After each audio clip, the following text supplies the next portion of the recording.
Oh boy, this Vinland Saga looks like a good series. Let me watch this Vinland Saga. This is a nice Vinland Saga. Look at all this thematic writing. I should ignore it. Holy shit, is that a fight? Is that you? Because if it is, we kind of have to talk. Because listen, there's nothing wrong with wanting the series to have fight scenes, but like, it's very weird when you act like it should just be constant, non-stop, meaningless fighting for the entire run. You want to know how many fights were in Vinland Saga Season 1? Plus minus 7 in the entire 24 episodes of the series. Don't correct me, I'm going off memory. I should explain my aggression. I know you can tell from my voice that this has me angrier than an MHA fan finding out the characters they ship are just friends. See, I didn't know I came here to be disrespected. Cause you see, Vinland Saga is among my top 3 favorite anime / manga. And when season 2 came out in early January, there was a lot of people in the following weeks talking shit about it and talking about dropping it cause, well, there's no fights. A gasp! Of course, people can't dislike things I like, so I'm gonna talk about why they're wrong. See, Vinland Saga is the Viking manga. There's no way it doesn't have fights, right? That's the one thing it can't be missing, right? Right, you're right for saying that. But the thing is, you're wrong for saying that. I mean, yeah, there's fights, but most of the times when there's fights, it's either meaningful or Thorkel is on screen. See, the author of Vinland Saga invested most of his stat points in storytelling and character writing. Of course, the fights are amazing, but the thing even more amazing than those fights is the fighters in them. Yeah, they have that dog in them, Mike Vick be damned, but like, the one thing about Vinland Saga fights is that they don't waste any, and if there's gonna be one, it'll be well set up. I mean, we spent like 6 or so episodes going all the way around to Wales on a detour on our way to England just because we were avoiding fighting Thorkel. Because once again, brother has that dog in him.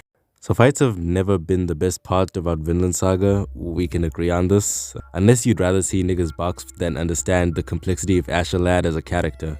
In which case, well, there's an easy solution for you. Watch something else. Like this video right here about Chainsaw Man's most dangerous character. Don't forget to like the video and subscribe if you enjoyed. Again, I understand completely to want to watch niggas throw hands in anime, cause that's when animators just cut loose and give us the best animation you'll find. Unless it's like slice of life anime and the main character's racing to get his hands on a bento box before they sell out or something.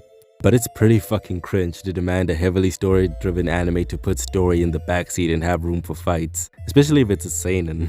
Just because they show more blood than other anime does not mean that their job is to serve you all those fights. And sure, Vinland Saga is listed as part of the action genre, but that does not mean it should all be fights. Metal Gear Solid is also part of the action genre, but like, because it's a stealth game, most of the fights are completely optional and are more punishments for lack of stealth.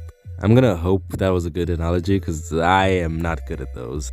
That said, Vinland Saga is one of my favorite anime / manga, like I said, so of course I'm gonna talk about how good it is now that I'm done venting about stupid arguments that happened like months ago. More than it being my favorite anime / manga, Vinland Saga happens to have my favorite fictional character ever as its main character. Thorfinn's character growth has been the best thing about the series, and I mean specifically character growth because my boy hasn't grown in height since like age 13. That aside, I'm not lying. If I could make myself forget one thing, it would probably be one of my primary school memories, but excluding those, it's definitely reading Vinland Saga so I can experience Thorfinn's growth for the first time, for the second time. If you've seen Vinland Saga, you know what I'm talking about, but if you haven't, I'll have to recommend you do because what are you even doing? Thorfinn is such a compelling character. His interactions with other characters, especially interactions with Asher, his character arc, everything. Watch Vinland Saga, man. It has all those seinen manga tropes we know and love, but it doesn't miss even once on using them to benefit the story. Unfortunately, that means Thorfinn has to suffer like a seinen protagonist, which is pretty common, but it's not the comically immense suffering like Guts from Berserk, but it is more grounded suffering. I'm not saying protagonist's immense suffering is a bad trope, it's an awesome trope, but grounded suffering is more relatable to an extent. And another thing, I personally think the transition from seasons 1 to 2 was done masterfully. Episode 1 Thorfinn is a character you could not tell could become Thorfinn in the majority of season 1.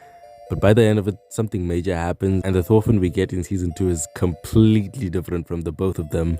And it's just like, man, I really love Thorfinn. And I know this part probably wasn't on purpose, but the studio switch of the series from Wit to Mappa actually kind of fit in with Thorfinn's change in mindset from season 1 to 2.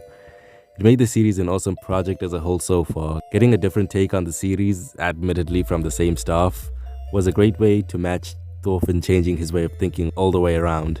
Now back to my beginning point. I know it may sound like I have a thing against fights in Vinland Saga, but I don't. Why would I hate anything about Vinland Saga? Anyone can tell you the farmland arc was literally just a break from the violence, which is why we've been in one area isolated from the outside world. There's clearly more fighting inbound, and I can't wait to see it animated, and I know Mappa doesn't disappoint. That's basically all my thoughts, and am I talking unknown because everyone's moved on from this discussion? Let me know if I'm fighting a war with no enemies. We can discuss things in the comment. Come on, tell me.